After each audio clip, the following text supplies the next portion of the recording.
Now that goes through basically us getting air into the grain mass, and now we're going to walk through basically our friction losses going through the grain, and this is the most significant. Probably 80% of the losses would be going through the grain mass. Each grain has a different friction factor, and I mean, all farmers are aware of this fact. Peas and corn and soybeans have a very low friction factor. You can move lots of air, you can fill your bins, whereas flax and mustard and canola are very small seeds, and you really have to be careful not to fill your bins too full, because it has a very high friction factor. Friction is affected by chaff and weed seed, so that core will impact airflow, and you really should be aware of this. There are I guess technologies out there. The grain spreader is one that comes to mind, and it basically levels out your grain mass, and it eliminates that core. Other ways of addressing it are really focusing on getting good airflow through the core of your grain bin, and that is my preference to deal with it. It just is, I guess, a simpler method, but there are lots of ways of addressing this, and it's just important to be aware. Longer airflow path increases static pressure. This is probably the most important item that you have to be aware of, and you really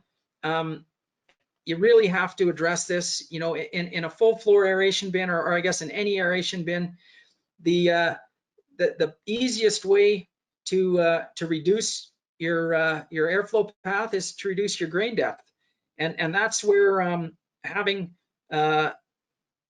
your static pressure gauges on your ducting, so that when you're filling your bin, and then you can monitor your airflows as you fill the bin, it basically prevents you from overfilling it and causing too long of a flow path, and that really is as difficult or as complicated as it is. It's just, if it has too far to travel, it's going to have too much pressure loss.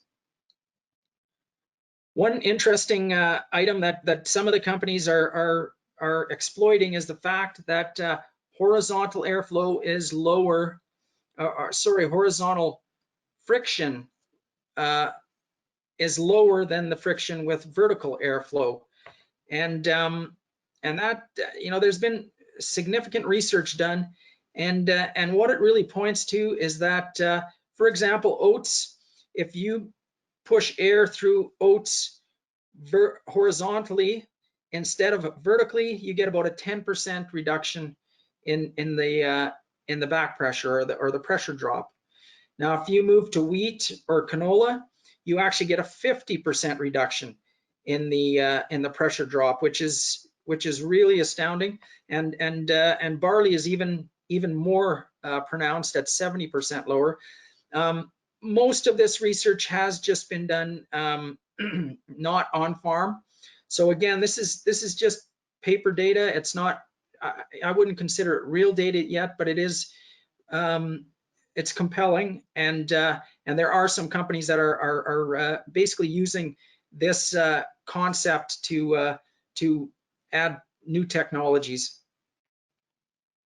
The last item about grain friction is that higher velocity air causes higher friction, and that's where I mentioned in the inverted trough, if you have a smaller area where all the air is forced to go in the same direction, you will end up with a higher pressure drop there, and ultimately the key is to spread out your airflow throughout the bin as best as you can to make sure you don't have any real high velocities at any point.